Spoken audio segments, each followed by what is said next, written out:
¿Sabías que la mayor fortuna de México se construyó sobre las ruinas de empresas fallidas?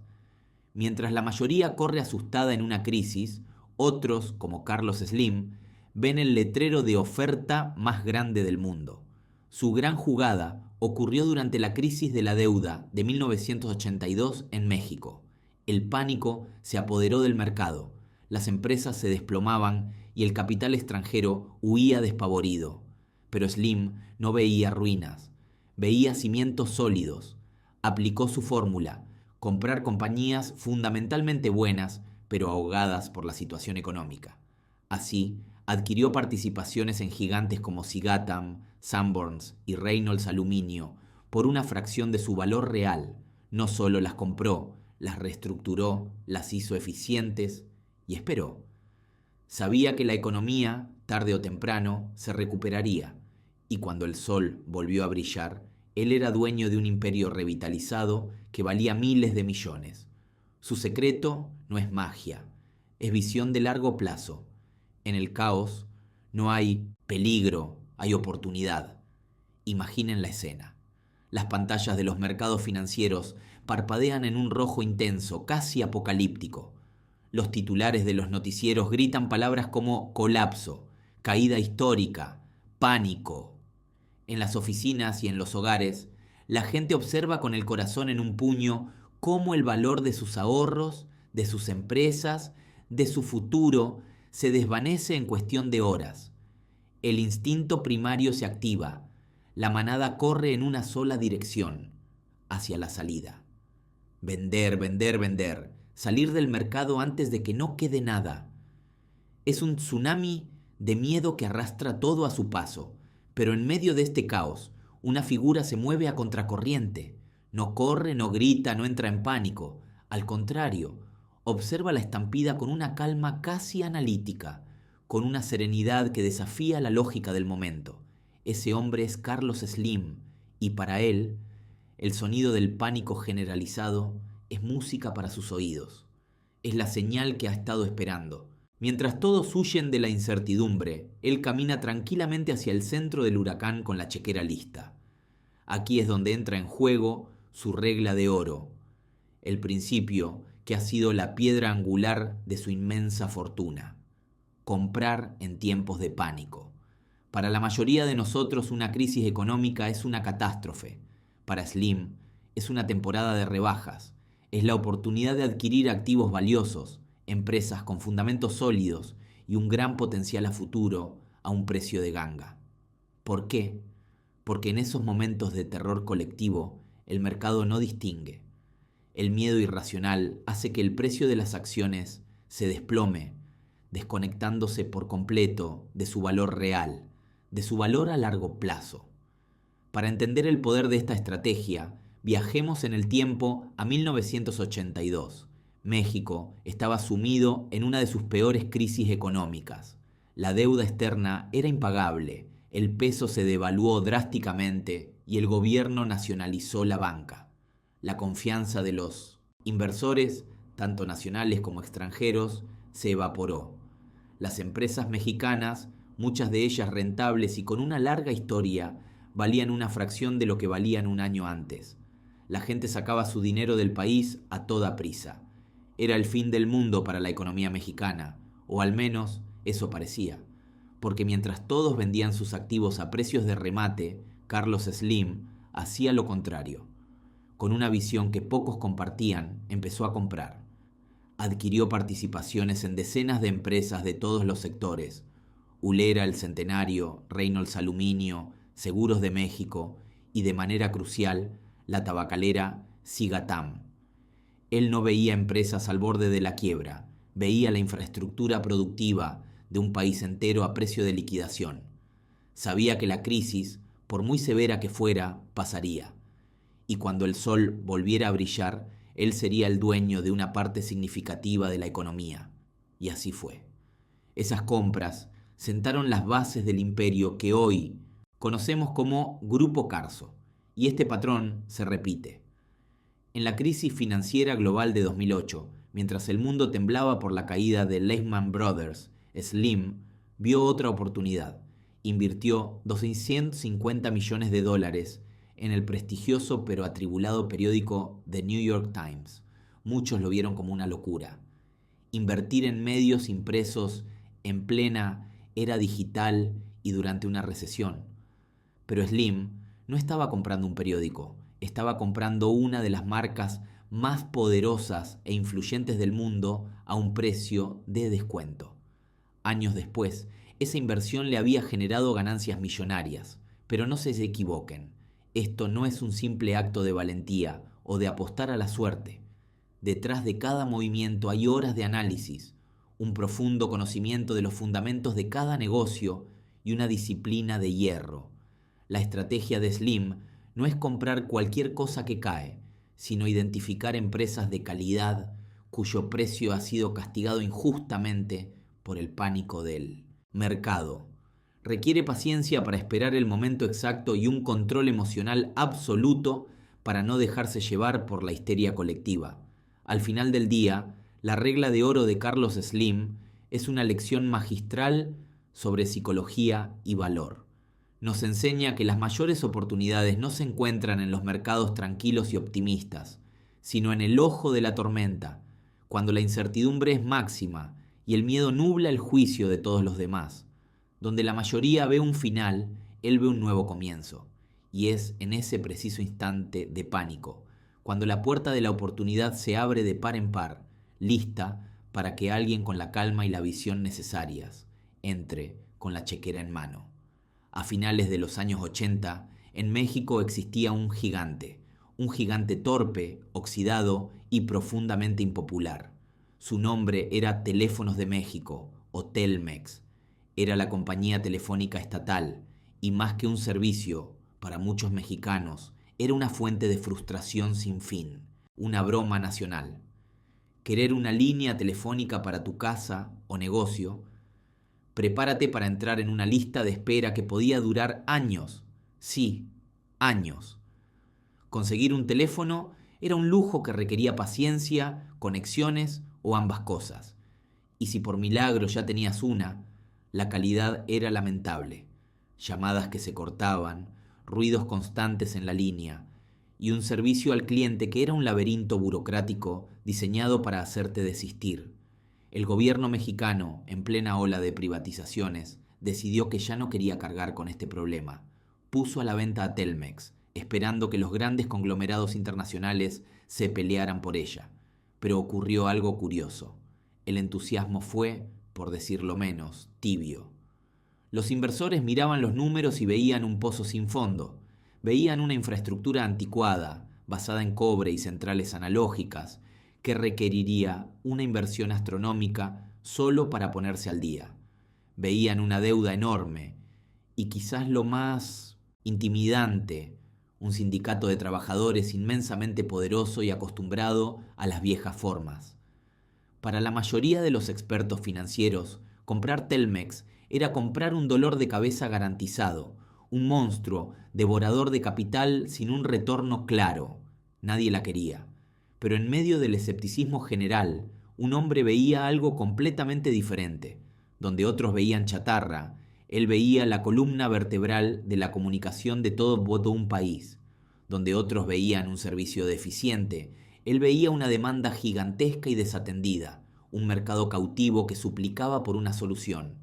Él no estaba viendo una simple compañía de teléfonos, estaba viendo la red, las arterias y venas físicas que conectaban cada casa, cada oficina, cada rincón de la nación. Y entendió algo fundamental: quien controlara esa red no solo controlaría las llamadas de voz del presente, sino que controlaría el flujo de toda la información del futuro. Él vio que el problema no era el negocio, sino la gestión. La ineficiencia, la burocracia y la falta de inversión eran los verdaderos enemigos, no la empresa en sí.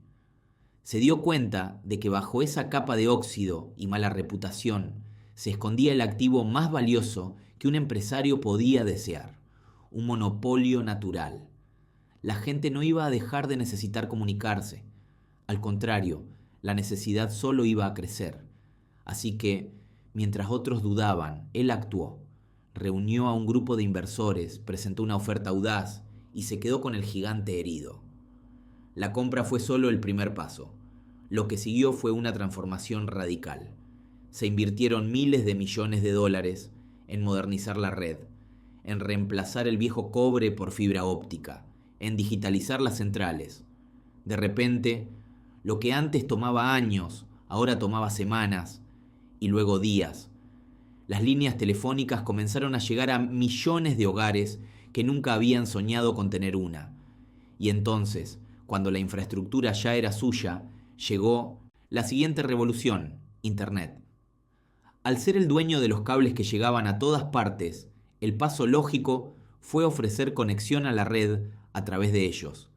Nació así el servicio de Infinitum, que consolidó su dominio de una manera que pocos habían previsto. Telmex no solo fue una empresa rentable, se convirtió en la máquina de generar efectivo que financiaría la expansión de todo su imperio. Se convirtió en la piedra angular, la base sobre la cual construiría uno de los conglomerados más grandes y diversificados del mundo.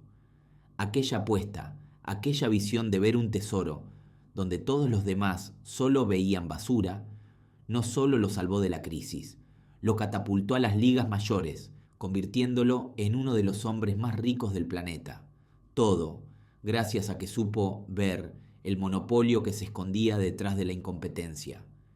Imaginen la escena: una empresa al borde del abismo, sangrando dinero por todas partes, con una cultura de gasto que se había vuelto insostenible. Los empleados están nerviosos, los inversores han perdido la fe y los pasillos están llenos de rumores y miedo. Y en medio de este caos llega la nueva dirección. No hay discursos inspiradores ni promesas vacías. En su lugar hubo un silencio pesado y una declaración de intenciones tan fría como el acero de un bisturí. Su primer movimiento no es una reorganización sutil ni un plan a largo plazo. Es una cirugía de emergencia a corazón abierto, sin anestesia. Impone una austeridad radical. El primer hachazo cae sobre los lujos, los símbolos visibles del despilfarro. Se acabaron los vuelos en primera clase para los ejecutivos, sin excepción. A partir de ahora, se viajaba en turista, y solo si era absolutamente indispensable para cerrar un trato o resolver una crisis.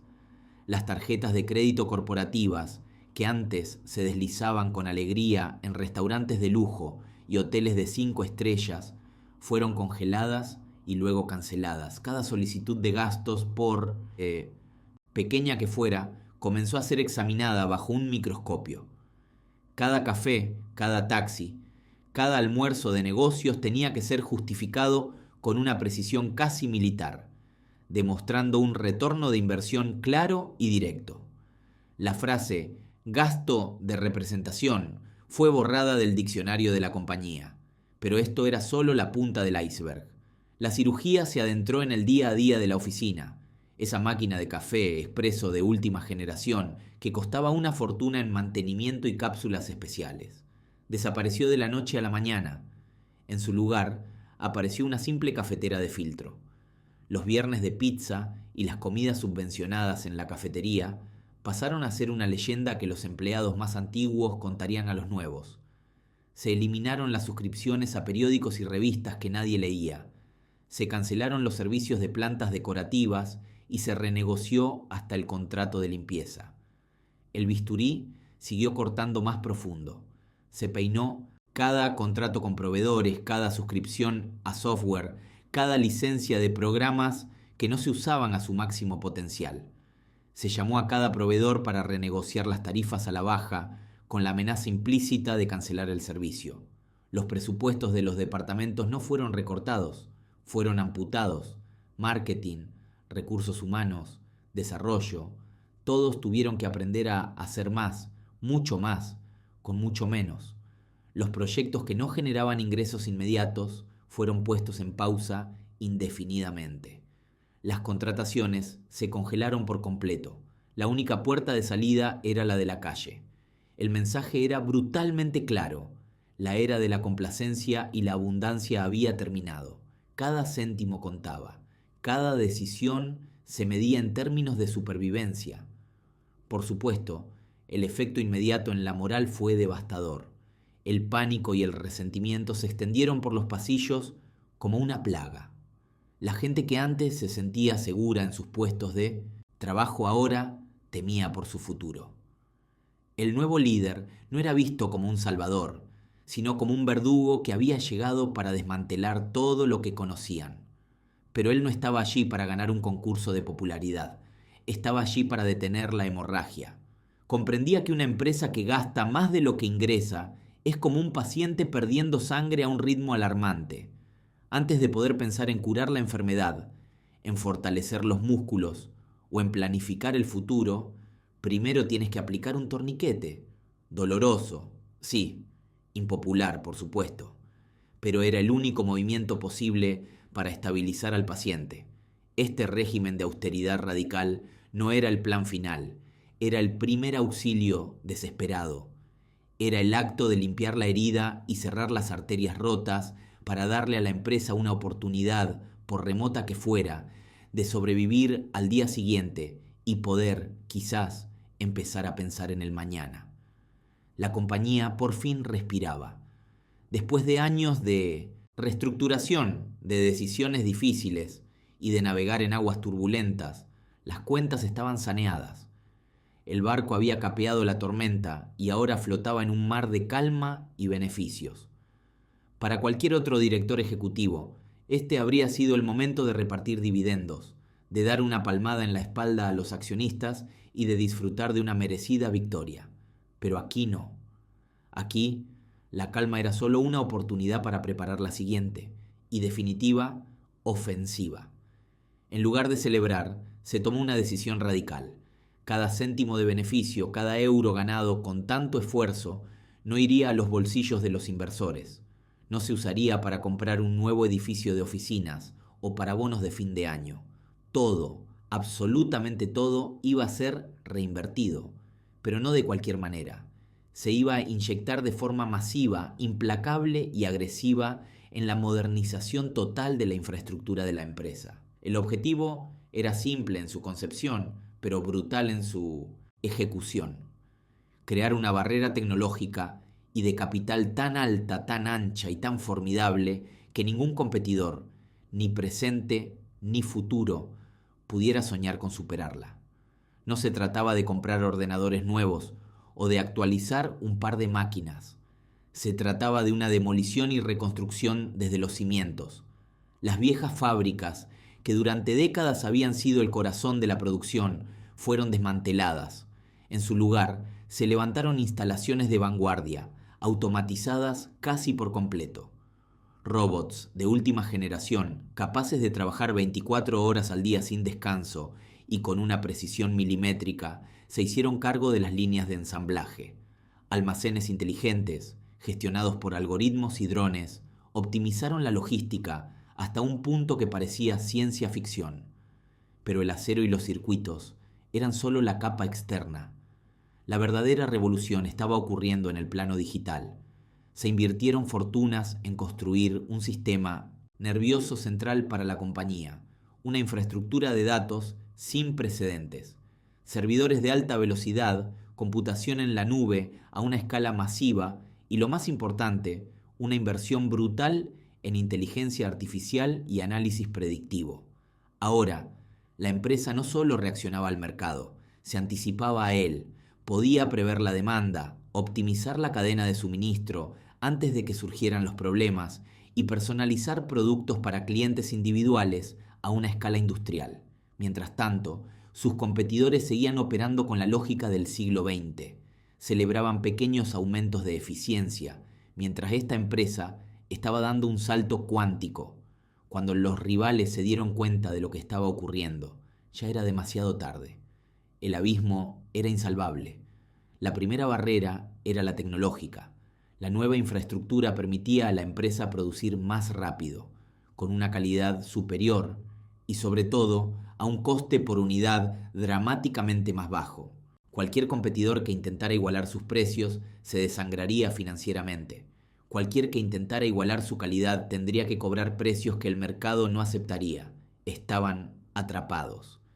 Y eso nos lleva a la segunda barrera, la más cruel de todas, la del capital. Para replicar lo que esta empresa había construido, un competidor no necesitaría millones, sino miles de millones de dólares. Requeriría un nivel de inversión tan astronómico que ningún consejo de administración en su sano juicio lo aprobaría. El foso que habían cavado alrededor de su castillo no estaba lleno de agua, sino de una inversión de capital tan profunda que ahogaba cualquier intento de asalto. El resultado fue una aniquilación silenciosa del mercado. Los competidores no desaparecieron en una explosión, sino que se marchitaron lentamente, incapaces de seguir el ritmo, perdiendo cuota de mercado punto por punto, hasta volverse irrelevantes. La empresa no solo había ganado la carrera, había construido un vehículo tan avanzado que los demás ni siquiera podían participar en ella.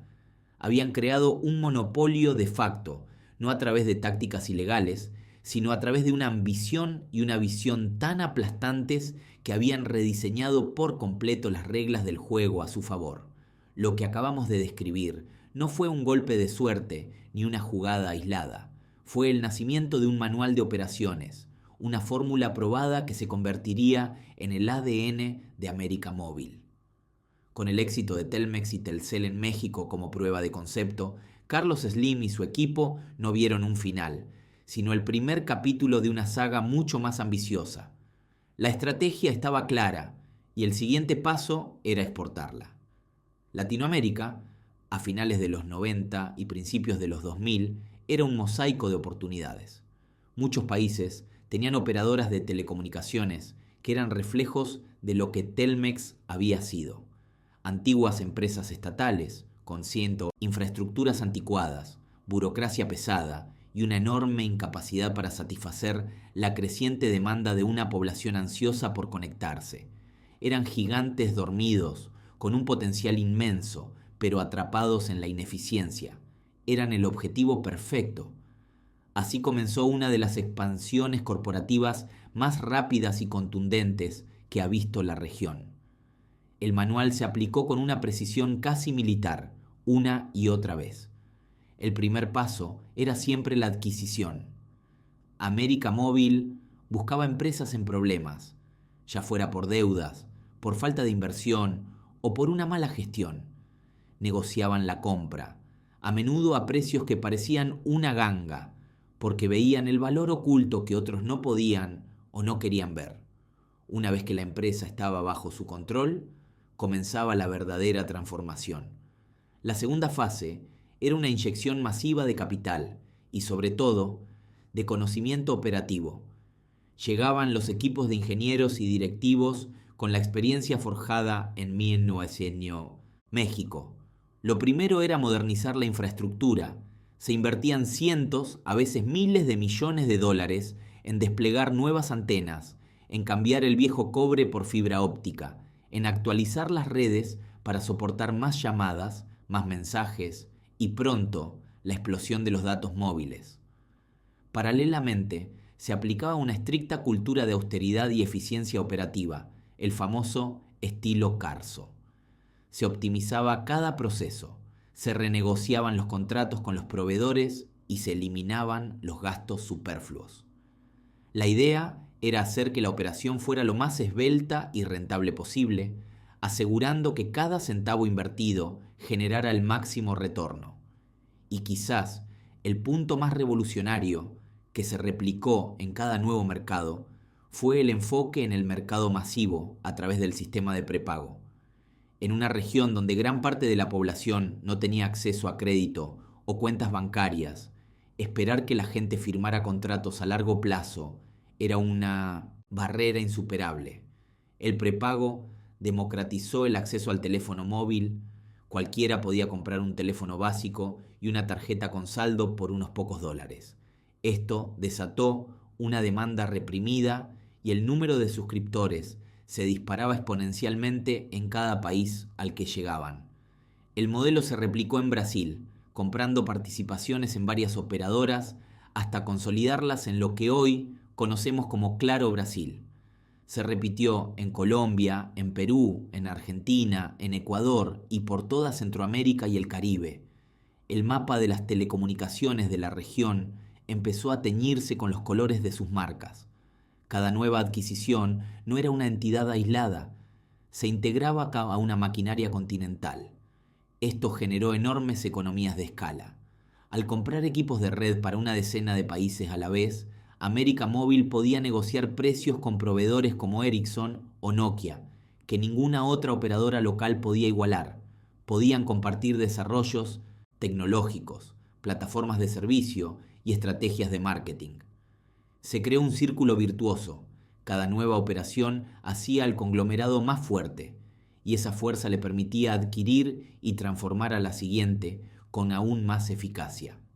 Así, la estrategia que nació de la privatización de Telmex se convirtió en un plan maestro que no solo construyó un imperio, sino que redefinió la forma en que millones de latinoamericanos vivían y se comunicaban. No se trataba simplemente de comprar empresas en problemas. Se trataba de tener la visión para ver su potencial, el capital para invertir en él y, lo más importante, un manual de operaciones probado para transformarlas sistemáticamente en líderes indiscutibles de sus mercados. Resulta tentador pensar que el éxito de Carlos Slim fue un rayo de suerte que cayó sobre el sector de las telecomunicaciones, un golpe maestro con Telmex que definió su fortuna, pero eso sería contar apenas el primer capítulo de la historia. Verdadero genio, el llamado toque de Midas, no fue un evento único, sino un sistema, una fórmula que aplicó una y otra vez con una disciplina implacable, mucho más allá de los teléfonos y las antenas. La clave era su visión de largo plazo y su olfato para encontrar valor donde otros solo veían problemas.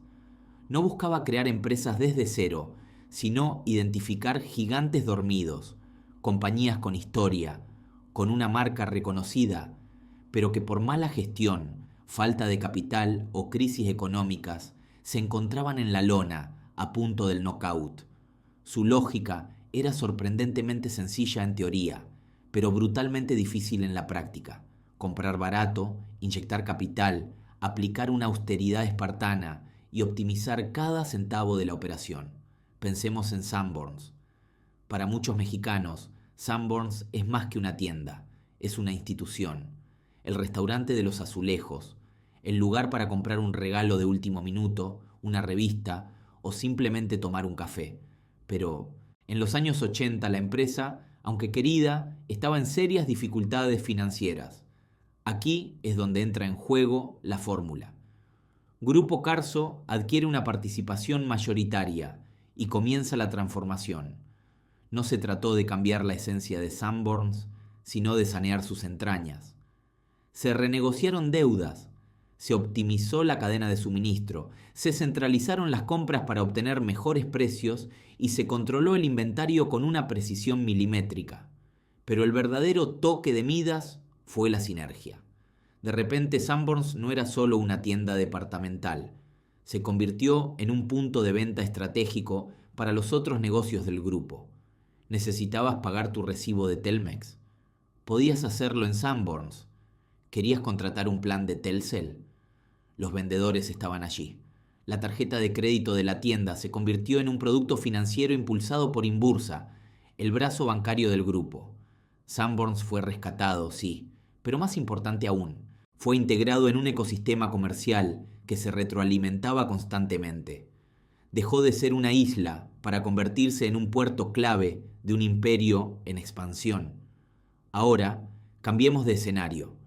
Dejemos el bullicio de las tiendas y vayamos al corazón industrial de México, al mundo de los cables, los transformadores y las partes automotrices. Hablemos de Condumex. Esta era una empresa fundamental para la infraestructura del país, el esqueleto invisible que conectaba ciudades y movía la industria. Pero, al igual que Sanborns, enfrentaba la presión de la competencia global y las crisis económicas. La lógica de rescate fue la misma, pero aplicada a un entorno diferente. La intervención aquí fue inyectar capital para modernizar las plantas, invertir en tecnología para competir con estándares internacionales y, por supuesto, imponer una disciplina de costo férrea, pero la sinergia fue aún más directa y poderosa. ¿Quién era el cliente más grande que podía tener una empresa que fabricaba cables de cobre y fibra óptica en México a finales del siglo XX? Exacto, Teléfonos de México. Al controlar Condumex, Slim no solo rescató a un gigante industrial, sino que se aseguró el control total de su cadena de suministro para el negocio de las telecomunicaciones. Podía desplegar la red de Telmex a un costo menor, con mayor rapidez y con la calidad que él mismo definía. Condumex fabricaba las arterias y venas por las que circularía la sangre de su negocio principal. Era una jugada maestra de integración vertical. Mientras Telmex conectaba a las personas, Condumex conectaba a Telmex. Así, vemos que el toque de Midas no tenía nada de mágico. Era un método, una estrategia basada en identificar activos infravalorados, aplicar una reingeniería financiera y operativa brutalmente eficiente y, lo más importante, tejer una red donde cada empresa, ya sea una tienda, un banco o una fábrica de cables, no solo sobreviviera por su cuenta, sino que trabajara en conjunto para fortalecer al resto del conglomerado. Sanborns y Condumex son solo dos ejemplos de cómo una misma lógica, aplicada a sectores radicalmente distintos, construyó uno de los imperios económicos más diversificados y poderosos del mundo moderno. La historia de Carlos Slim es una clase magistral que nos enseña una verdad fundamental. Las mayores oportunidades, las que realmente cambian el juego, a menudo se disfrazan de crisis.